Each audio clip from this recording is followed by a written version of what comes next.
Hello, hello, hello, greetings, salutations, konnichiwa, and every other form of welcome across this vast, marvelous multiverse. I am Matsu Quinox, this is Horace, and welcome back, my dear scholars, once again to the study.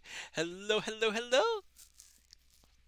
I hope you're all doing well. Hello there, Julian20. Welcome. Hello there, Firefly1824. Welcome, welcome, welcome. Julian20, you sound wonderful. Well, I feel wonderful. I don't know why. I feel marvelous this wonderful evening, or morning, or afternoon, or whenever it is, wherever you are. Oh, how are all of you fine, wonderful scholars doing today? Or tonight, or tomorrow? Or maybe yesterday. Maybe it's yesterday. I don't know. Ah, I'm running out of energy already. How are you all doing? I myself am feeling much better. I mean, Tuesday was, let's admit it, I was a little bit of a low energy day for me. I apologize for that. I was very distracted by several book squids which were passing through the area. So I wasn't, yes, I'll admit, I wasn't 100% there. But today, I am. Or at least as I can be. Julian20, fabulous. Oh, good, good, good to hear. Firefly, I'm good. Wonderful, wonderful. Julian20, never apologize. Well, never apologize? Never apologize? Why, you scholars are so dear to me. Of course I must apologize. I don't want to disappoint you, my wonderful scholars. You're all so important to me, and I want to make sure that you're all feeling welcome and in high spirits and doing well here. After all, this is why I do this. I do these readings and I do these games for all of you. You are the important part of this wonderful study. Aw, shucks. Aw, well, I mean every word. Yes, and I hope, if you're having a rough day or a rough time, or you're not feeling all that well in thoughts, I hope these streams can bring a little bit of happiness to your life. At least if the stream is pleasant. Oh, yes. So, going a mile a minute there. Whew. Uh, so anyway, tonight's stream. Tonight's stream is a reading stream once again. Oh, hello there, Private Maverick. Welcome. Glad to see you here. Glad to see you here. Yes, tonight's stream is a reading stream once more. And we will be continuing our reading of L. Frank Baum's Sky Island. For those who missed out last time that we read, Sky Island is the further adventures of Trot and Captain Bill, who we last saw in the Sea Fairies. If you are curious on the Sea Fairies, I did a reading of those. I believe it was the previous months, and the stream videos on demand can be found on my YouTube channel. So if you want to see more of them, please check that out. Oh, thank you for the raid, Crusader Corrupted. Welcome, welcome, welcome. And welcome all you wonderful raiders. Hello there, Raucous. Welcome. Good to see you all. I was just explaining what we're about to read. So, Sky Island is the continuing adventures of Trot and Captain Bill. When we last left, Trot, Captain Bill met Button Bright, a young boy from Philadelphia, who had a magic umbrella which allowed him to travel wherever he wished. Private Maverick, I need my helmet for the raid. Yes, a helmet is always an excellent idea. They wanted to test out the magic umbrella, so they decided to travel to a place they thought was called Sky Island. Unfortunately, that wasn't the case, and instead the umbrella brought them high, high up into the sky to the actual Sky Island above the clouds. There they landed on the unruly ruler of, I believe it is the Kingdom of the Blues, who has just snatched away their magic umbrella, making them his prisoner. So, my dear scholars, Shall we begin our journey back to this magic land and see what our friends are up to?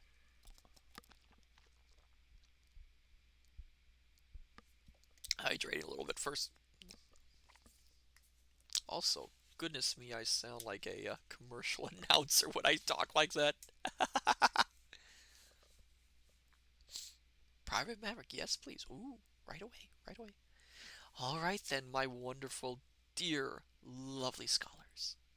Sit back, relax, have a hot or cold beverage, whatever pleases you, and we will read Sky Island by L. Frank Baum. Part the curtains there. Clear my throat. Oh my goodness gracious. I have to anyway for these voices. Chapter 6: The Six Snub-Nosed Princesses. The Boolooroo was laughing and dancing around in front of them as if well pleased. For a moment the prisoners could not imagine what had happened to them. But presently half a dozen Blueskins, resembling in shape and costume their ruler, but less magnificently dressed, stepped in front of them and bowed low to the Boolooroo. "Your orders, most mighty, flighty, tight and righty monarch, have been obeyed," said the leader. "Very well, Captain. Take that umbrella and carry it to my royal treasury. See that it is safely locked up. Here's the key, and if you don't return it to me within 5 minutes, I'll have you patched." The captain took the key and the magic umbrella and hastened away to the palace. Button Bright had already hooked the ropes to the elephant trunk handle, so that when the captain carried away the umbrella, he dragged after him first the double seat, then Captain Bill's seat, which was fastened to it, and finally the lunch basket, which was attached to the lower seat. At every few steps, some of these would trip up the captain and cause him to take a tumble. But as he had only 5 minutes' time in which to perform his errand, he would scramble to his feet again and dash along the path until a board or basket tripped him again. They all watched him with interest until he had disappeared within the palace, when the king turned to his men and said, "Release the prisoners. They are now quite safe and cannot escape me." So the men unwound the long cords that were twined around the bodies of our three friends, and set them free. These men seemed to be soldiers, although they bore no arms except the cords. Each cord had a weight at the end, and when the weight was scarcely thrown by a soldier, it wound the cord around anything in the twinkling of an eye, and held fast until it was unwound again. Trot decided these Blueskins must have stolen to the garden when summoned by the bells the Boolooroo had run, but they had kept out of sight and crept up and crept up behind the bench on which our friends were seated until a signal from the king aroused them to action. The little girl was greatly surprised by the suddenness of her capture, and so was Button Bright. Cap'n Bill shook his head and said he was afeard they'd get into trouble. "Our mistake," he added, "was in stopping to eat our lunch, but it's too late now to cry over spilt milk." "I don't mind. Not much, anyhow," asserted Trot bravely. "We're in no hurry to get back. Are we, Button Bright?" "I'm not," said the boy. "If they hadn't taken the umbrella, I wouldn't care how long we stopped in this funny island. Do you think it's a fairy country, Trot?" "Can't say, I'm sure," she answered. "I haven't seen anything here yet that reminds me of fairies. But Cap'n Bill said a floating island in the sky was sure to be a fairyland." "I think so yet, mate," returned the sailor. "But there's all sorts o' fairies, I've heard. Some is good, and some is bad. And if all the Blueskins are like their Boolooroo, they can't be called first class." "Don't let me hear any more impertinence, prisoners!" called the Boolooroo sternly. "You are already condemned to severe punishment. And if I have any further trouble with you, you are liable to be patched." "What's being patched?" inquired the girl. The soldiers all laughed at this question, but the king did not reply. Just then a door in the palace opened, and out trooped a group of girls. There were 6 of them, all gorgeously dressed in silken gowns, with many puffs and tucks and ruffles and florences and laces and ribbons, everything being in some shade of blue, grading from light blue to deep blue. Their blue hair was elaborately dressed and came to a point at the top of their head. The girls approached in a line along the garden path, all walking with mincing steps and holding their chins high. Their skirts prevented their long legs from appearing as grotesque as did those of the men, but their necks were so thin and long that the ruffles around them only made them seem the more absurd. "Ah," said the king with a frown, "here come the 6 snub-nosed princesses, the most beautiful and aristocratic ladies in Sky Island." "They're snub-nosed, all right," observed Trot, looking at the girls with much interest. "But I should think it would make 'em mad to call 'em that." "Why?" asked the Boolooroo in surprise. "Is not a snub nose the highest mark of female beauty?" "Is it?"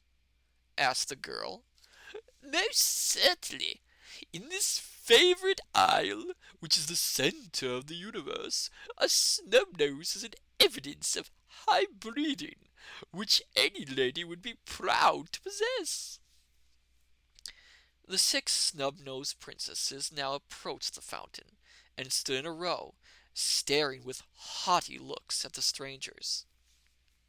Excuse me. "Goodness me, your Majesty!" exclaimed the first. "What queer, dreadful-looking creatures are these? Where in all the sky did they come from?" "They say they came from the earth, Cerulia," answered the Boolooroo. "But that is impossible," said another princess. "Our scientists have proved that the earth is not inhabited." "Your scientists will have to guess again, then," said Trot. "But how did they get to Sky Island?" inquired the third snub-nosed one. "By means of a magic umbrella, which I have captured and put away in my treasure chamber," replied the Boolooroo. "What will you do with the monsters, Papa?" asked the fourth princess. "I have decided yet," said the Boolooroo. "They're curiosities, you see, and may serve to amuse me. But as they're only half civilized, I shall make them my slaves." "What are they good for? Can they do anything useful?" asked the fifth. "We'll see," returned the king impatiently. "I can't decide in a hurry. Give me time, Azure. Give me time. If there's anything I hate, it's a hurry." "I've an idea, your Majesty," announced the 6th snub-nosed princess, whose complexion was rather darker than that of her sisters. "It has come to me quite deliberately, without any hurry at all. Let us take the little girl to be our maid, to wait upon us and amuse us while we're dull. All the other ladies of the court will be wild with envy, and if the child doesn't prove of us to there, Excuse me. and if the child doesn't prove of use to us, we can keep her for a living pincushion." "Oh, ah, will be fine, cried all the other 5, and the Boolooroo said, Very well, Indigo. It shall be as you desire. Then he turned to Trot and added, I present you to the 6 lovely snub-nosed princesses to be their slave. If you are good and obedient, you won't get your ear boxed oftener than once an hour. Let me get a drink of water. Doing the Boolooroo and the princess is a little bit harsh on the old voice. Oh, excuse me.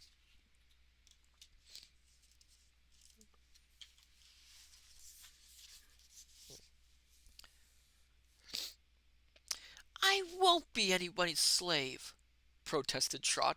I don't like these snub-nosed, fussy females, and I won't have anything to do with them. How impotent! cried Cerulia. How vulgar! cried Turquoise. How unladylike! cried Sapphire. How silly!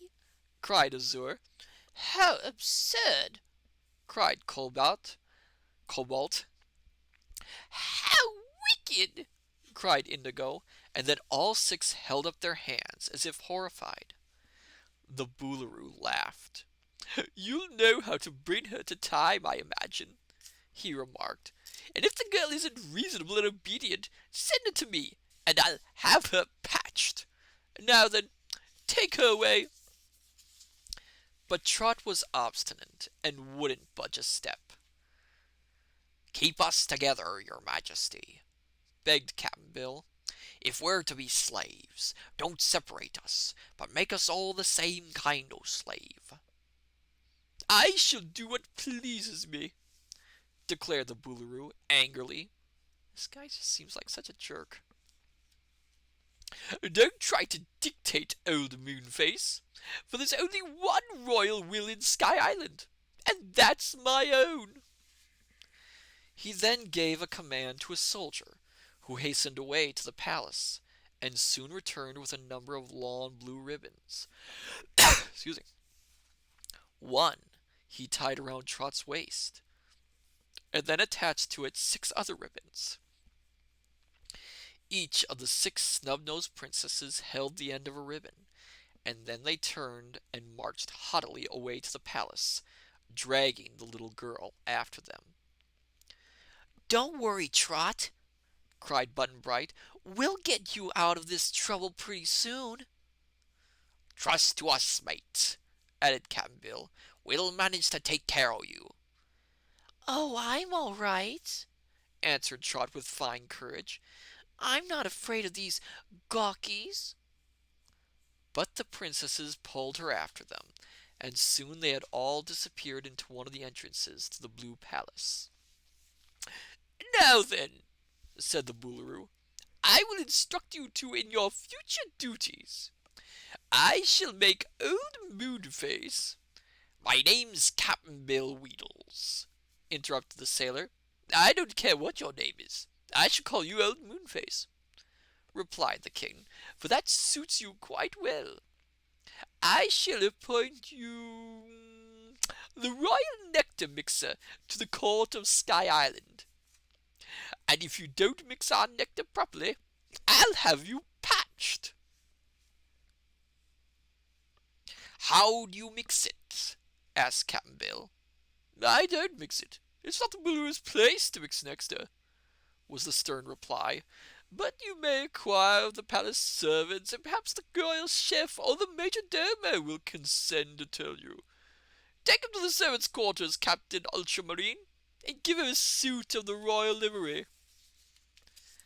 So Cap'n Bill was led away by the chief of the soldiers, and when he had gone, the king said to Button-Bright, You, slave, shall be the royal boot blue.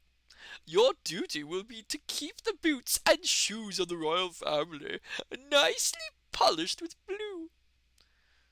I don't know how, answered Button-Bright surly. You'll soon learn. The royal steward will supply you with blue paste, and when you've brushed this on our shoes, you must shine them with Q rays of moonshine. Do you understand? No, said Button Bright. Then the Boolooroo told one of the soldiers to take the boy to the shoe blue den and have him instructed in his duties, and the soldier promptly obeyed and dragged Button Bright away to the end of the palace where the servants lived. Already we have two books in a row where it involves slavery. Wow. Pretty dark, L. Frank Baum. Pretty dark. Let me get another drink of water so I can get this ready for the next one.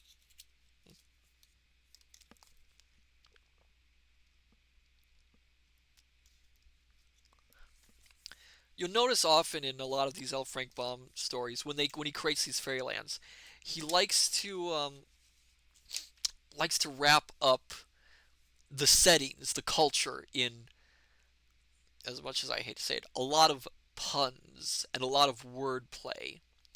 Like with the Boolooroos, you'll notice there's a lot of thematics after the color blue and shades of blue, which I think is quite interesting. And I know we're going to explore more of Sky Island later in the book, so we'll see how those are patterned.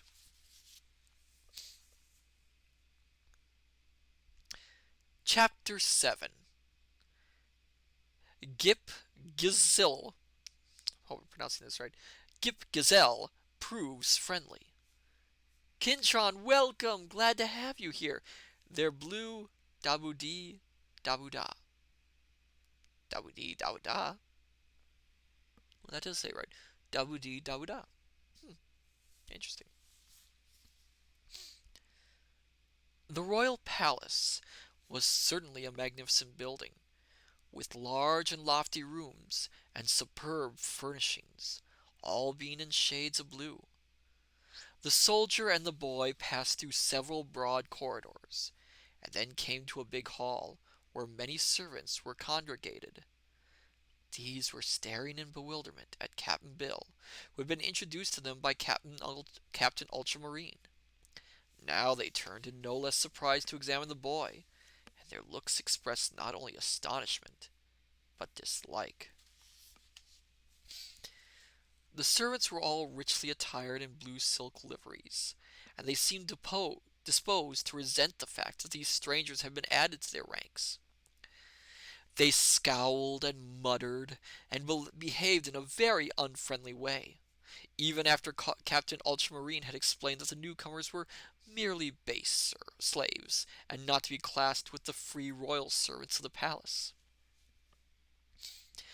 One of those present, however, showed no especial enmity, enmity, enmity, I think that got right, to Button Bright and Cap'n Bill, and this blue skin attracted the boy's notice because his appearance was so strange. He looked as if he were made of two separate men, each cut through the middle and then joined together, half of one to half of the other. One side of his blue hair was curly, and the other half straight. One ear was big and stuck out from the side of his head, while the other ear was small and flat. One eye was half shut and twinkling, while the other was big and staring. His nose was thin on one side and flat on the other, while one side of his mouth curled up and the other down. Button Bright also noticed that he limped as he walked, because one leg was a trifle longer than the other, and that one hand was delicate and slender, and the other thick and hardened by use. That's actually kind of a horrifying visual. Don't stare at him, a voice whispered in the boy's ear. The poor fellow has been patched, that's all. Button Bright turned to see who had spoken, and found by his side a tall young Blueskin, with a blue gold chain around his neck. He was quite the best-looking person the boy had seen in Sky Island, and he spoke in a pleasant way, and seemed quite friendly. But the two-sided man had overheard the remark, and he now stepped forward and said in a careless tone, Never mind. It's no disgrace to be patched in a country ruled by such a cruel Boolooroo as we have. Let the boy look at me if he wants to. I'm not pretty, but that's not my fault. Blame the Boolooroo." I'm I'm glad to meet you, sir, stammered Button Bright. What is your name, please? I'm now named Jim Fred Jones Jinx, and my partner is called Fred Jim Jinx Jones. He's busy at present guarding the treasure chamber, but I'll introduce you to him when he comes back. We've had the misfortune to be patched, you know." What is being patched? Asked the boy. "They cut two of us in halves and mismatched the halves. Half of one to half of the other, you know. And then the other two halves are patched together.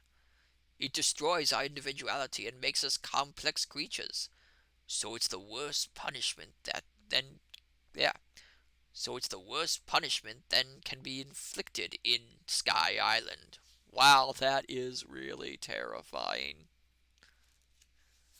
Then again, as you might know from other Oz books, there's worse body horrors you can get involved in these things.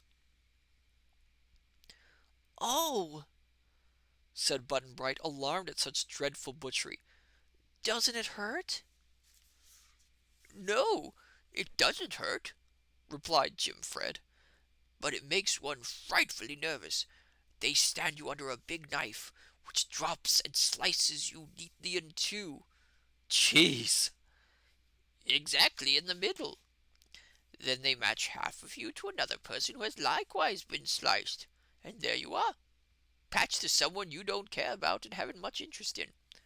If your half wants to do something, the other half is likely to want to do something different, and the funny part of it is you don't quite know which is your half and which is the other half. It's a terrible punishment, and in a country where one can't die or be killed until he has lived his 600 years, to be patched is a great misfortune." I'm sure it is, Said Button Bright earnestly. but can't you ever get unpatched again? "If the Boolooroo could consent, I think it could be done," Jim Fred replied. "But he never will consent. This is about the meanest Boolooroo who has ever ruled this land, and he was the first to invent patching people as a punishment. I think we will all be glad when his 300 years of rule are ended." When will that be? Inquired the boy. Hush! Cried everyone in a chorus. And they all looked over their shoulders as if frightened by the question.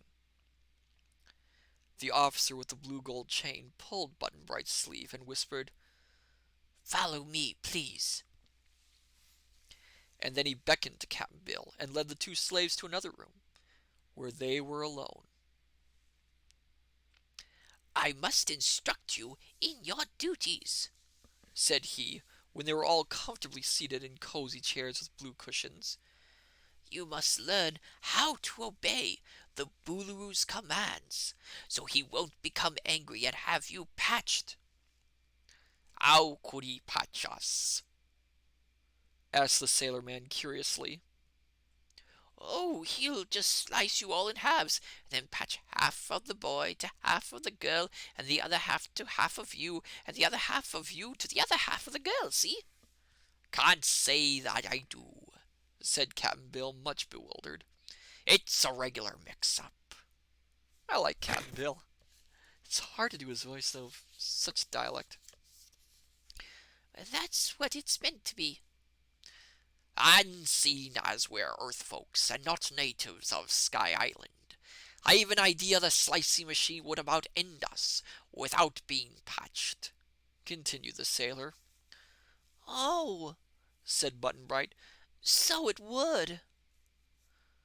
"While you are in this country, you can't die till you've lived 600 years," declared the officer. Oh, said Button Bright. that's different, of course. But who are you, please? "My name is Jip Giselle. Can you remember it? I can remember the sizzle, said the boy, but I'm afraid the whip, grip, clip. Gip. Gisizzle, repeated the officer slowly. I want you to remember my name, because if you are going to live here, you are sure to hear of me a great many times. Can you keep a secret? I can try, said Button Bright. I've kept secrets once in a while, asserted Cap'n Bill. Well, try to keep this one. I'm to be the next Boolaroo of Sky Island. Aye, good for you, cried the sailor. I wish you was the Boolaroo now, sir. But it seems you've got to wait. You've got to wait 100 years or more before you can take his place. Ghip Ghisizzle rose to his feet and paced up and down the room for a time, a frown upon his blue face. Then he halted and faced Cap'n Bill. Sir, said he, there lies all my trouble. I'm quite sure the present Boolaroo has reigned 300 years next Thursday, but he claims it is only 200 years, and as he holds the Royal Book of Records under lock and key in the Royal Treasury, there's no way for us to prove he is wrong. Oh, thank you for the hydrate, Kintron. I was just getting, yeah, with the voices. It takes a lot of water to allow this omniversal throat to remain hydrated. You would think being an omniversal being you wouldn't need water, but you'd be surprised.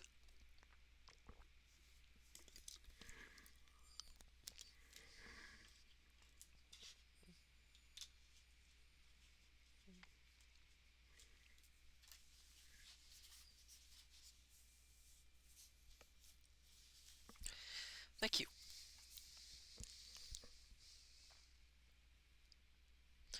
Oh, said Button Bright. How old is the Boolaroo? He was 200 years old when he was elected, replied Chip Chisel. If he has already reigned 300 years, as I suspect, then he is now 500 years old. You see, he is trying to steal another 100 years of rule, so as to remain a tyrant all his life. He don't seem as old as that, observed Cap'n Bill thoughtfully. Why, I'm only 60 myself, and I guess I look twice as old as your king does. We do not show our age in looks, the officer answered. I am just about your own age, sir. 62, my next birthday, but I'm sure I don't look as old as you. That's a fact, agreed Cap'n Bill. Then he turned to Button Bright and added, Don't that prove Sky Island is a fairy country, as I said? Oh, I've known that all along, said the boy. The slicing and patching proves it, and so do lots of other things. Now then, said Chip Chisel, let us talk over your duties. It seems you must mix the royal nectar, Cap'n Bill. Do you know how to do that? I'm free to say as I don't, friend Sizzle. The Boolaroo is very particular about his nectar. I think he has given you this job so he can find fault with you and have you punished.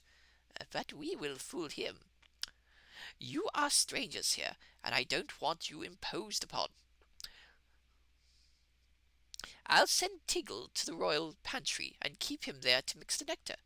Then when the Boolaroo or the Queen or any of the Snub-Nosed Princesses call for a drink, you can carry it to them, and it will be sure to suit them. Thank ye, sir, said Cap'n Bill. Excuse me. That's real kind o' ya. Your job, Button Bright, is easier, continued Chip Chisel. I'm no bootblack, declared the boy. The Boolaroos have no right to make me do his dirty work. You're a slave, the officer reminded him, and a slave must obey. Why? Asked Button Bright. Because he can't help himself. No slave ever wants to obey, but he just has to. And it isn't dirty work at all. You don't black the royal boots and shoes. You merely blue them with a finely perfumed blue paste. Then you shine them neatly, and your task is done. You will not be humiliated by becoming a boot black. You'll be a boot blue." "Oh," said Button Bright, "I don't see much difference, but perhaps it's a little more respectable." "Yes, the royal boot blue is considered a high official in Sky Island. You do your work at evening or early morning, and the rest of the day you are at liberty to do as you please." "It won't last long, Button Bright," said Cap'n Bill consolingly. "Something's bound to happen pretty soon, you know." "I think so myself," answered the boy. "And now," remarked Chip Chisel, "since you understand your new duties, perhaps you'd like to walk out with me and see the blue city and the glorious blue country of Sky Island." "We would that!"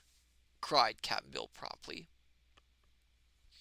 So they accompanied their new friend through a maze of passages, for the palace was very big, and then through a high arched portal into the streets of the city. So rapid had been their descent when the umbrella landed them in the royal garden that they had not even caught a glimpse of the blue city. So now they gazed with wonder and interest at the splendid sights that met their eye. Okay, looks like we're on for a tour, my dear scholars. We're back to very familiar L. Frank Baum territory.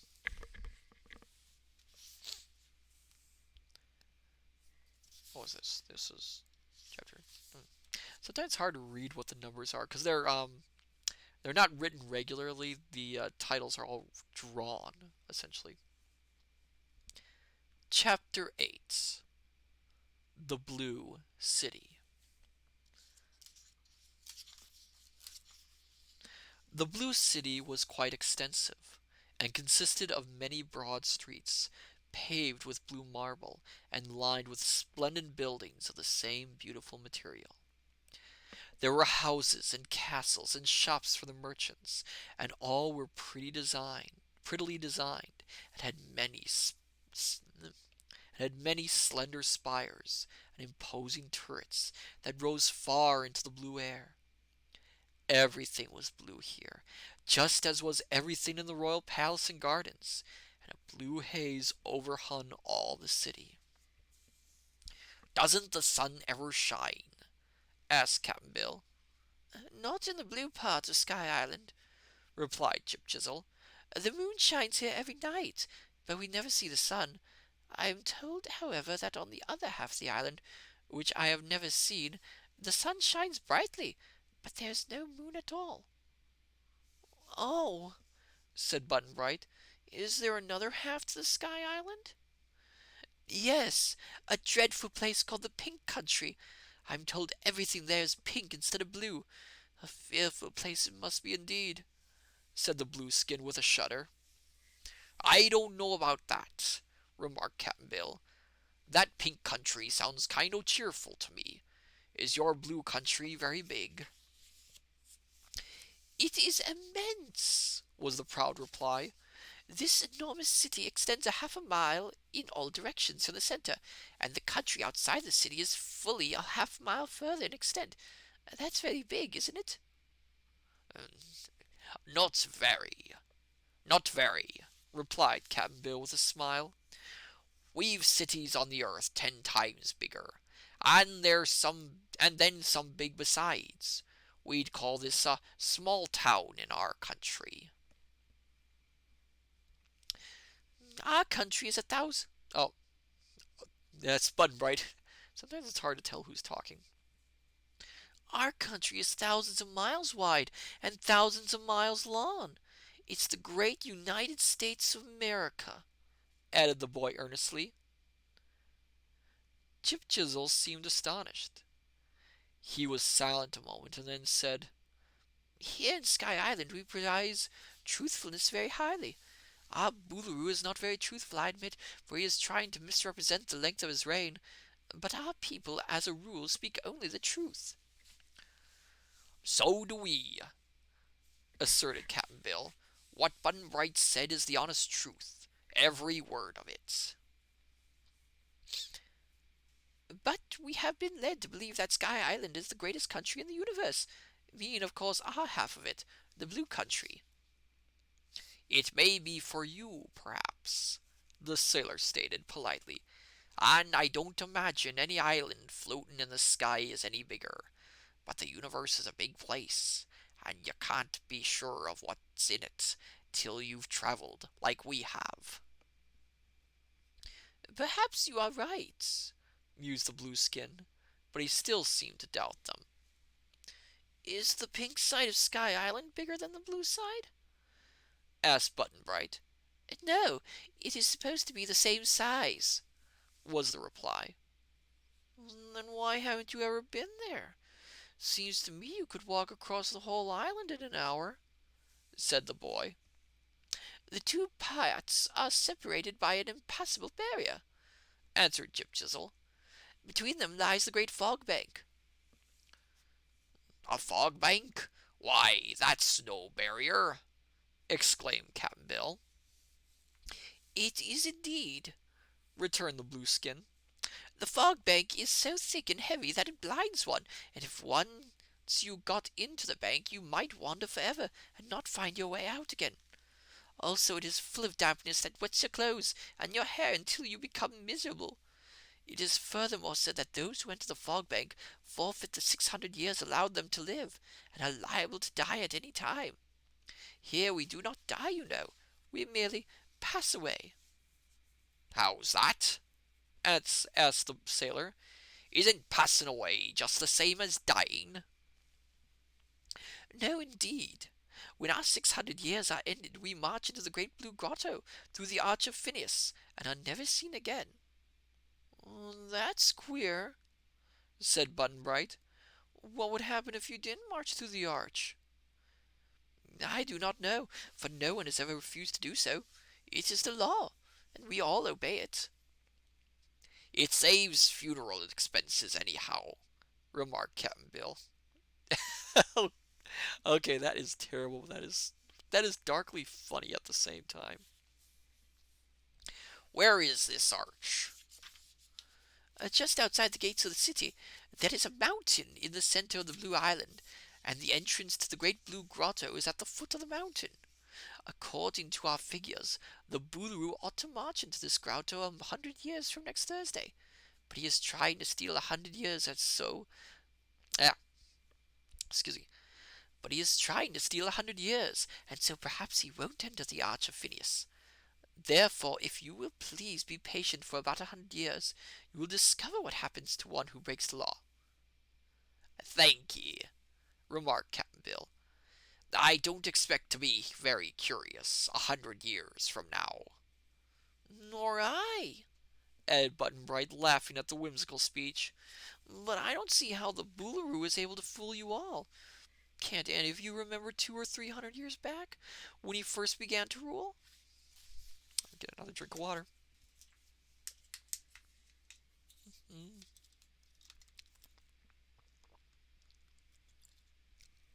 A lot of explaining in this chapter, it seems.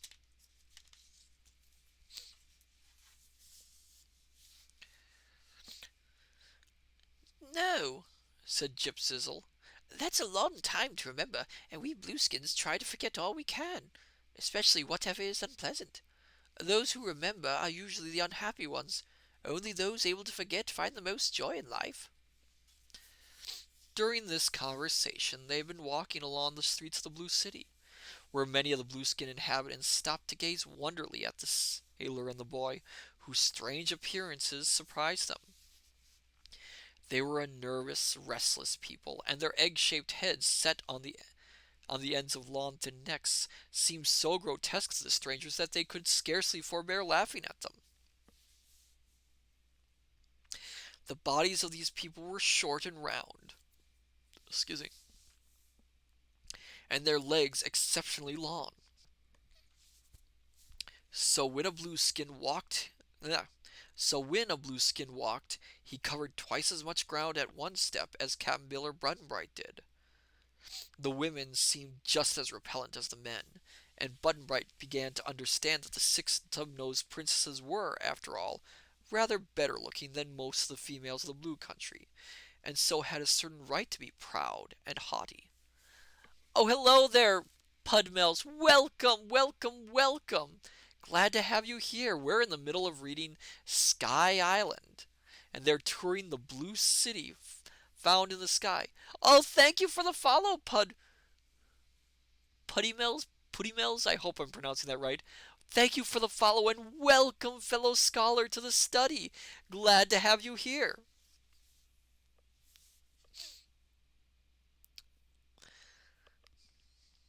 There were no horses nor cows in this land, but there were plenty of blue goats, from which the people got their milk. Children tended the goats, wee blue-skinned boys and girls whose appearances were so comical that Button-Bright laughed whenever he saw one of them. Although the natives had never seen before this, yeah, although the natives had never seen before this any grammar, L. Frank Baum, please grammar. Although the natives had never seen before, mm, although the natives had never seen before this any human beings made as Button Bright and Cap'n Bill were. It's so hard tripping over this. They took a strong dislike to the strangers and several times threatened to attack them.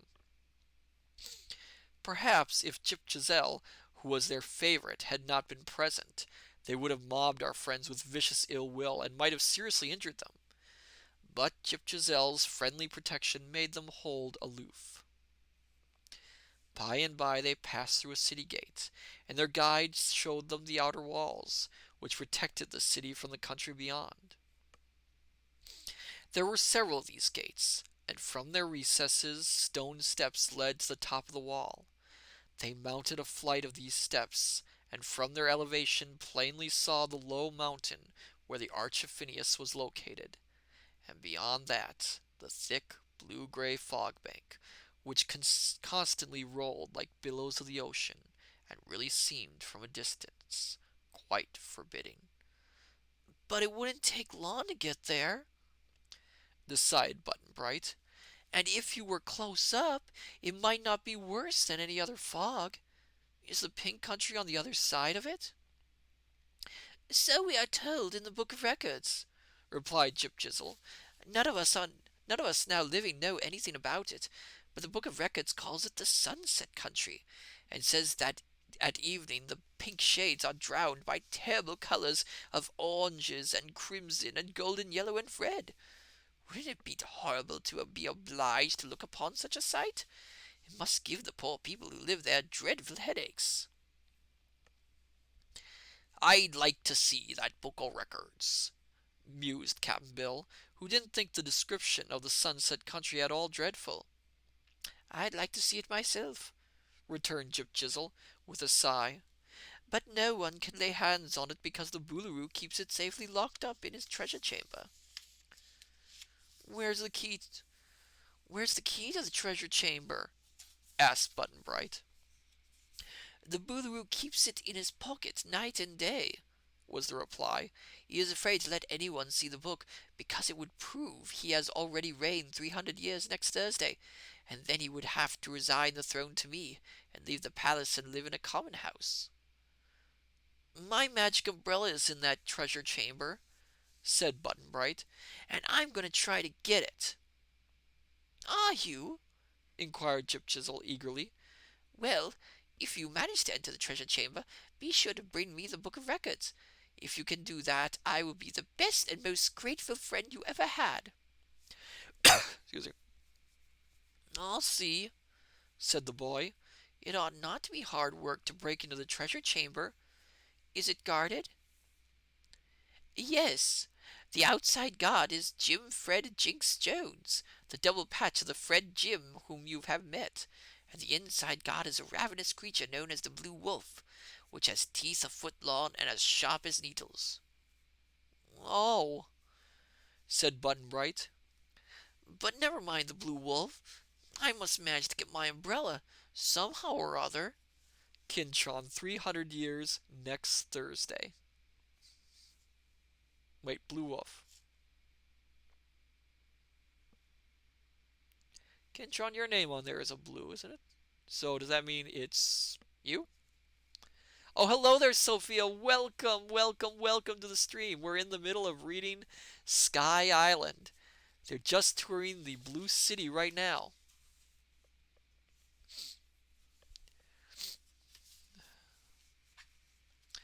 They now walked back to the palace. Kintron, I'm gray, so not me. Fair enough. Fair enough. They now walked back to the palace, still objects of much curiosity to the natives, who sneered at them and mocked them, but dared not interfere with their progress. At the palace, they found that dinner was about to be served in the big dining hall of the servants and dependents and household officers of the royal Boolooroo. Chip Giselle was the major domo and master of ceremonies, so he took his seat at the end of the long table and placed Cap'n Bill on one side of him and Button Bright on the other, to the great annoyance of the other Blueskins present, who favored the strangers with nothing pleasanter than envious scowls. The Boolooroo and his queen and daughters, the 6 snub-nosed princesses, dined in formal state in the banquet hall, where they were waited upon by favorite soldiers of the royal bodyguard. Here in the servants' hall there was one vacant seat next to Button Bright, which was reserved for Trot. But the little girl had not yet appeared, and the sailor man and the boy were beginning to be uneasy about her.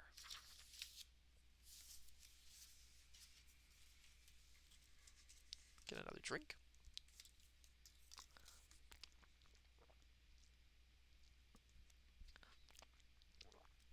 Okay. Mm, mm, mm, mm. Lovely water. Lovely water.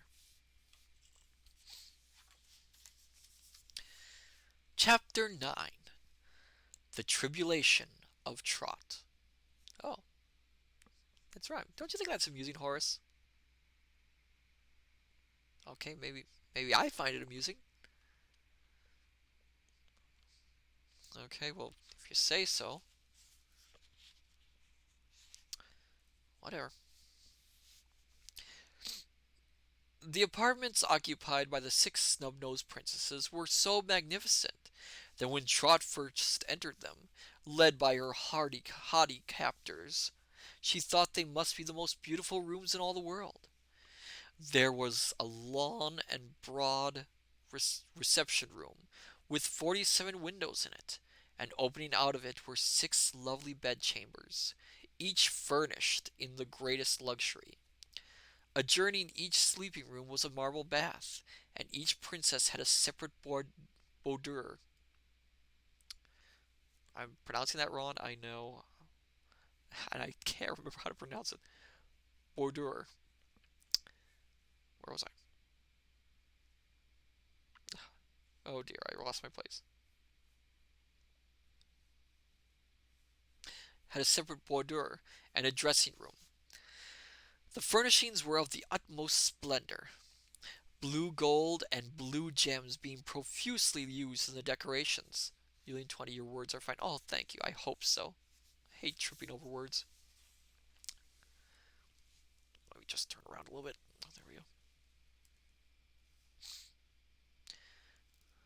Utmost splendor, blue gold and blue gems being profusely used in the decorations, while the divans and chairs were of richly carved blue wood, upholstered in blue satins and silks. The draperies were superbly embroidered, and the rugs upon the marble floors were woven with beautiful scenes in every conceivable shade of blue. When they first reached the reception room, Princess Azure cast herself upon a divan, while her 5 sisters sat or reclined in easy chairs, with their heads thrown back and their blue chins scornfully elevated. Trot, who was much annoyed at the treatment she had received, did not hesitate to seat herself also in a big easy chair. Slave! cried Princess Cerulia. Fetch me a mirror! Slave! cried Princess Turquoise. A lock of my hair is loosened! Bind it up! Slave! cried Princess Cobalt. Unfasten my shoes! They're too tight! Slave! cried Princess Sapphire. "Bring hither my box of blue chocolates." "Slave!"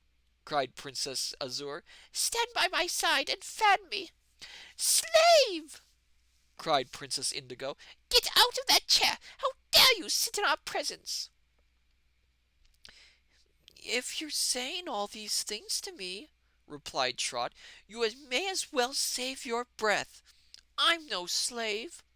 And she cuddled down closer in the chair. "You are a slave!" shouted the six all together. "Am not." "Our father, the revered and resplendent royal ruler of the Blues, has made you our slave," asserted Indigo with a yawn. "But he can't," objected the little girl.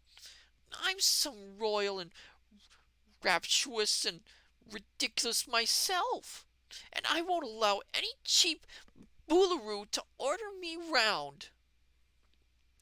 "Are you of royal birth?" asked Azure, seemingly surprised. This next slide. Oh, this is cute. "Royal? Why, I'm an American, Snub Noses. And if there's anything you're royal, and if there's anything royaler than an American, I'd like to know what it is." It's so cute. It's so silly. The princesses seemed uncertain what reply to make to this speech, and began whispering together. Finally, Indigo said to Trot, "We do not think it matters what you were in your own country, for having left there you have forfeited your rank. By recklessly intruding into our domain you have become a slave, and being a slave you must obey us or suffer the consequences." "What consequences?" asked the girl. "Dare to disobey us, and you will quickly find out," snapped Indigo, swaying her head from side to side on its long, swan-like neck, like the pendulum of a clock. "I don't want any trouble," said Trot gravely. "We came to Sky Island by mistake, and wanted to go right away again, but your father wouldn't let us. It isn't our fault we're still here, and I'm free to say you're a very disagreeable and horrid lot of people, with no manners to speak of, or you treat us nicely." "No impudence!" cried Indigo savagely. "Why, it's the truth," replied Trot. Indigo made a rush and caught Trot by both shoulders. The princess was twice the little girl's size, and she shook her victim so violently that Trot's teeth rattled together. "Jeez!" Then Princess Cobalt came up and slapped one side of the slave's face, and Princess Turquoise ran forward and slapped the other side. Cerulean gave Trot a push one way, and Sapphire pushed her the other way, so the little girl was quite out of breath and very angry when finally her punishment ceased. That is really cruel and mean, especially since we know by the books Trot is actually quite young and small. That's really mean of them. She had not been hurt much. She had not been much hurt, though, and she was wise enough to understand that these princesses were all cruel and vindictive, so that her safest plan was to pretend to obey them. "Now then," commanded Princess Indigo, "go and feed my little blue dog that crows like a rooster." "And feed my pretty blue cat that sings like a bird," said Princess Azure. "And feed my soft blue lamb that chatters like a monkey," said Princess Cobalt. "And feed my poetic blue parrot that barks like a dog." Oh, excuse me, throat. "And feed my fuzzy blue rabbit that roars like a lion," said Princess Turquoise. "And feed my lovely blue peacock that mews like a cat." More water. Oh, that's quite the list.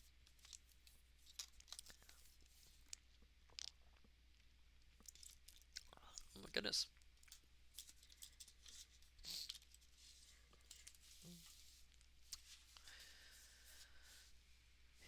Anything else? asked Trot, drawing a long breath. Not until you have properly fed our pets, replied Azure with a scowl.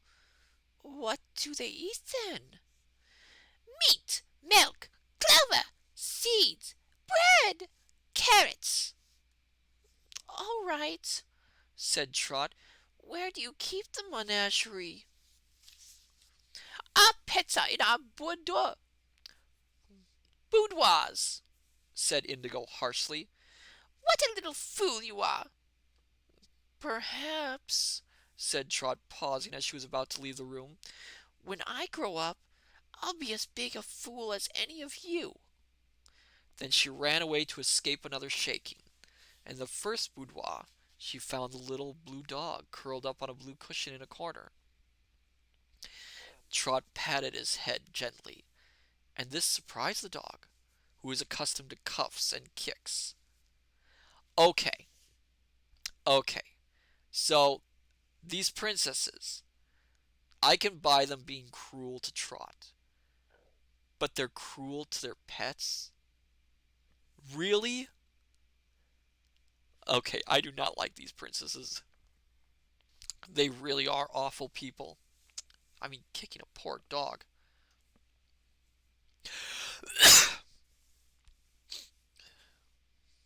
So he licked Trot's hand and wagged his funny little tail, and then straightened up and crowed like a rooster.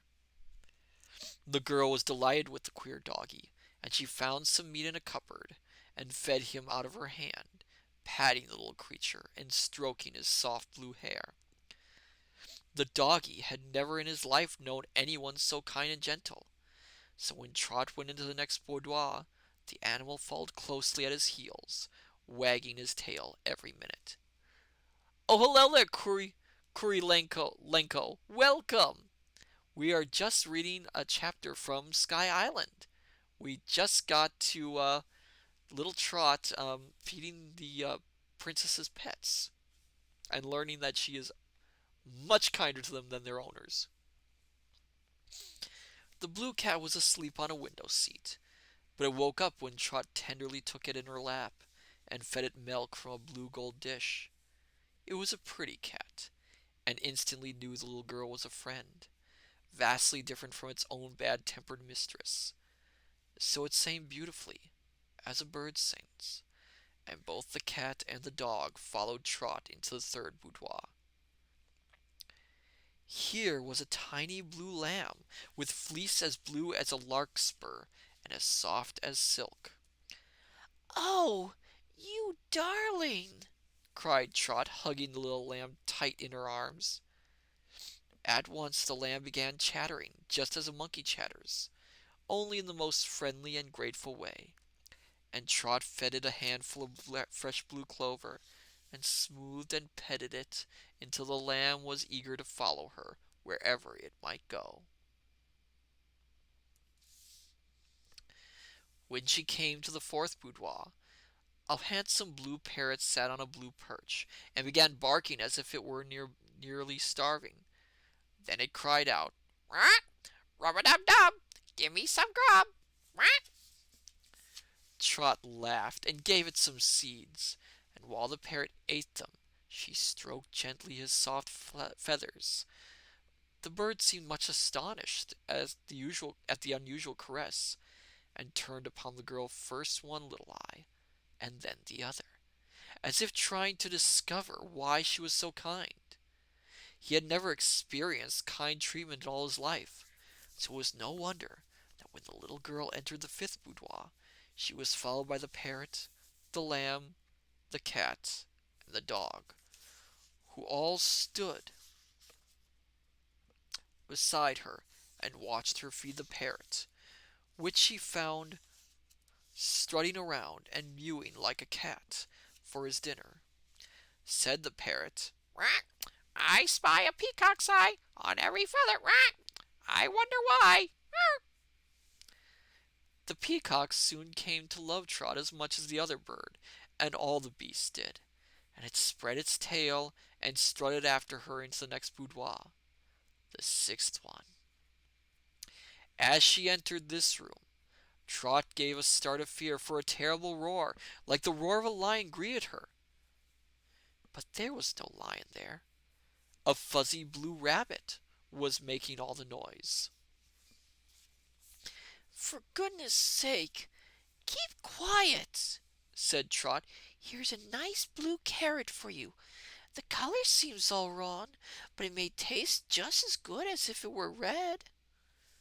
Evidently it did taste good, for the rabbit ate it greedily.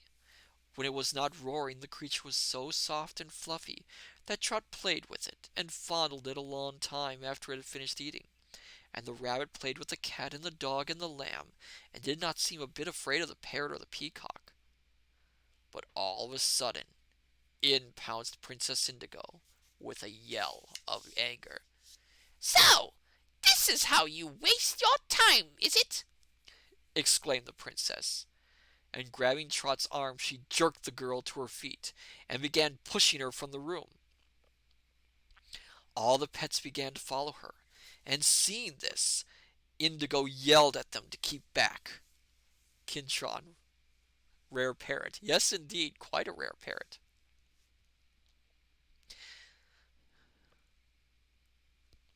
As they paid no attention to this command, the princess seized a basin of water and dashed the fluid over the beasts and birds, after which she renewed her attempt to push Trot from the room. The pets rebelled at such treatment, and believing they ought to protect Trot, whom they knew to be their friend, they proceeded to defend her. The little blue dog dashed at Indigo and bit her right ankle, while the blue cat scratched her left leg with its claws. The parrot flew upon her shoulder and pecked her ear. The lamb ran up and butted Indigo so that she stumbled forward on her face, while the peacock proceeded to pound her head with his wings. Indigo, screaming with fright, sprang to her feet again, but the rabbit ran between her legs and tripped her up, all the time roaring loudly like a lion, and the dog crowed triumphantly, as a rooster crows, while the cat warbled noiselessly, and the lamb chattered, and the parrot barked, and the peacock screeched, Meow! Altogether, Indigo was, as Trot said, scared stiff, and she howled for help until her sisters ran in and rescued her, pulling her through the bedchamber into the reception room. When she was alone, Trot sat down on the floor and laughed until the tears came to her eyes, and she hugged all the pets and kissed them every one, and thanked them for protecting her. That's all right. We like a fight, declared the parrot in reply. The princesses were horrified to find Indigo so scratched and bitten, and they were likewise amazed at the rebellion of their 6 pets, which they had never petted indeed, but kept in their boudoirs, so that they could abuse them whenever they felt especially wicked or ill-natured. None of the snub-nosed ones dared enter the room where the little girl was, but they called through a crack in the door for Trot to come out instantly. Trot, pretending not to hear, paid no attention to these commands. Finding themselves helpless and balked of their revenge, the 6 snub-nosed princesses finally recovered from their excitement and settled down to a pleasant sisterly quarrel, as was their customary amusement. Indigo wanted to have Trot patched, and Cerulean wanted her beaten with knotted cords, and Cobalt wanted her locked up in a dark room, and Sapphire wanted her fed on sand, and Turquoise wanted her bound to a windmill, and so between these various desires they quarreled and argued. Until dinner time arrived. Trot was occupying Indigo's room, so that princess was obliged to dress with Azure, not daring to enter her own chamber, and the 2 sisters quarreled so enthusiastically that they almost came to blows before they were ready for dinner. Before the 6 snub-nosed princesses went to the royal banquet hall, Cobalt stuck her head through a crack of the door and said to Trot, If you want any dinner, you'll find it in the servants' hall. I advise you to eat, for after our own dinner we will decide upon a fitting punishment for you, and then I'm sure you won't have much appetite." "Thank you," replied the girl. "I'm right hungry just now." She waited until the snub-nosed sextettes had pranced haughtily away, and then she came out, followed by all the pets, and found her way to the servants' quarters. And I'm going to stop there because the next chapter is fairly long, so I will save that for next time. Oh, I also think I have to rest my voice a little bit after that. A lot of voices.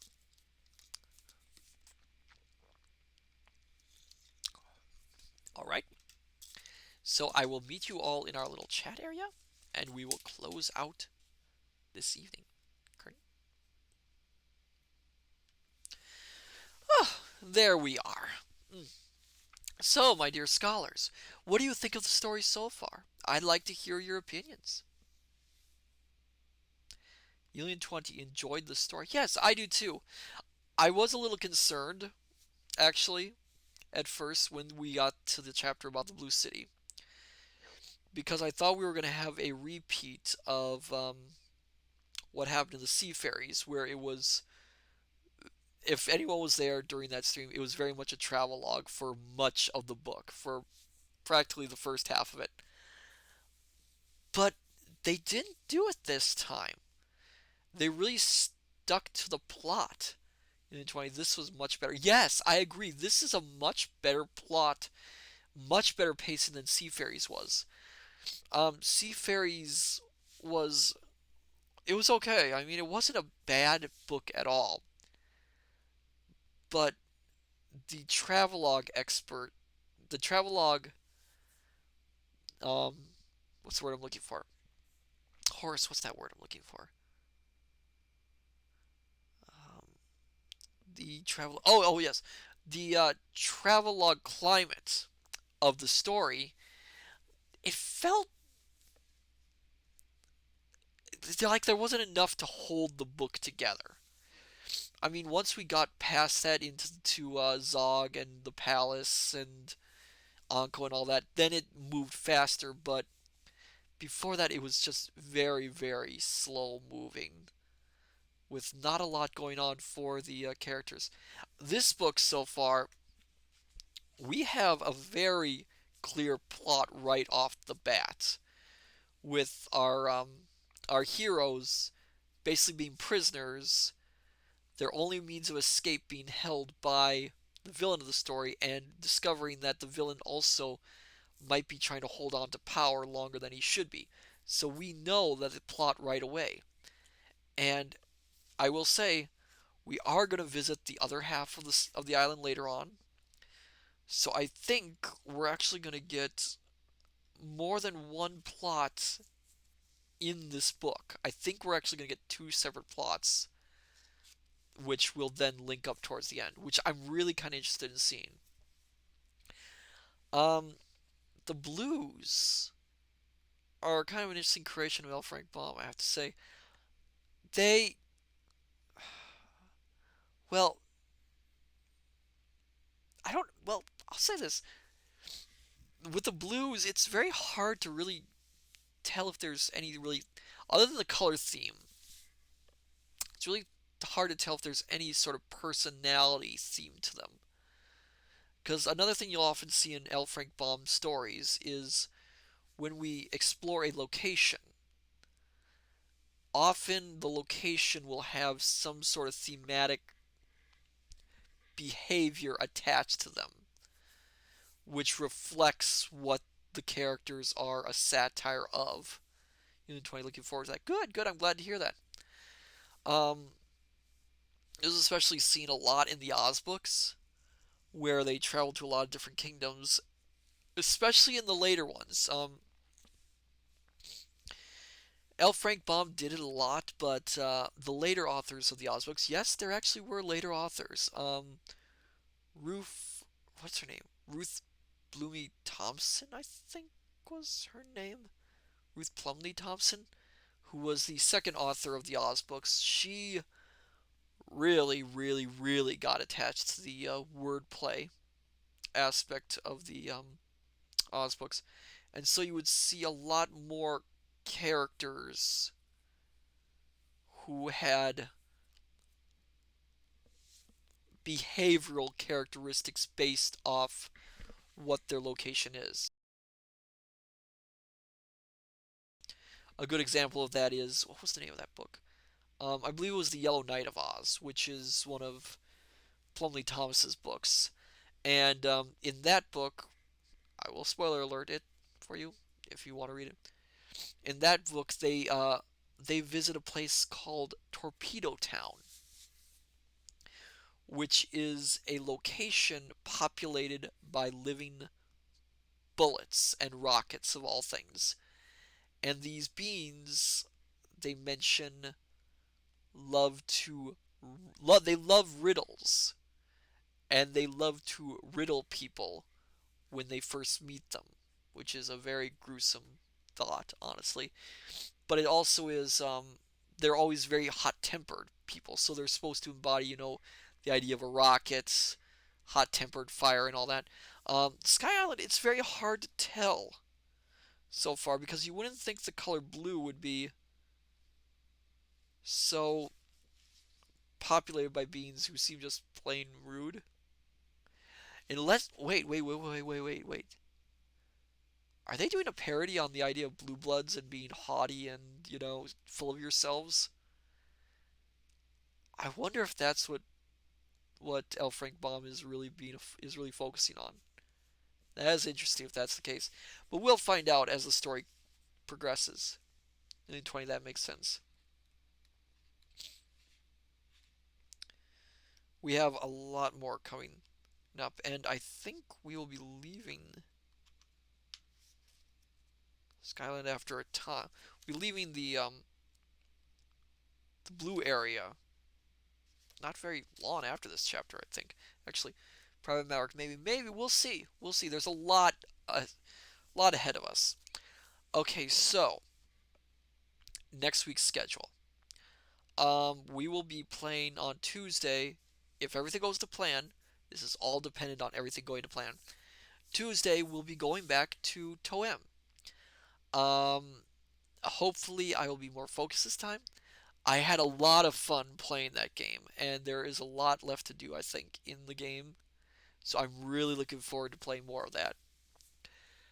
And then Thursday, we'll be reading more Sky Island, which it's been really fun so far. Really looking forward to continuing this book. I think we should close out for tonight. My energy levels are feeling a bit low, honestly. And I know Horace and I have some few things we have to do after this. Some organizing, some preparing things. So let's see who there is to raid tonight.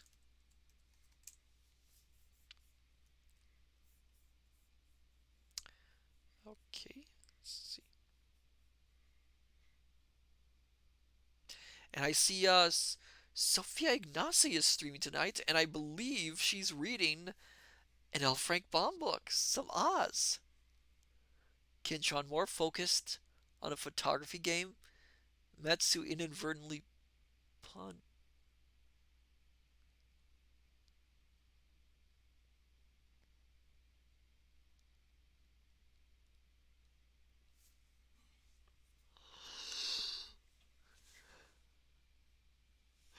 No!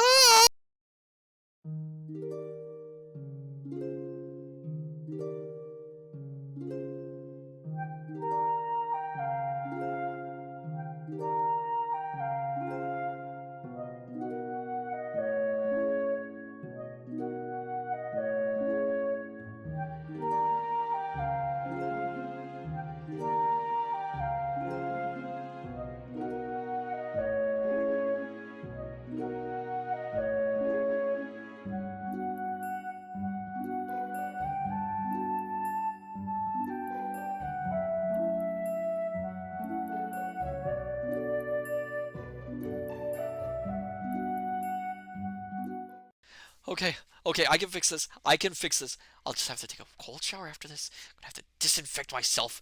Just have to set fire to something. I don't know. We have to cleanse this room of puns.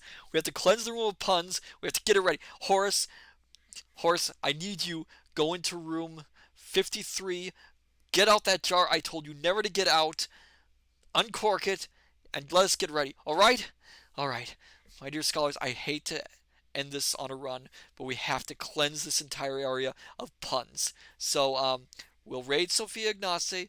Take care. Good evening, good morning, good afternoon. Till we meet again at the study. Take care and bye-bye. Oh, God.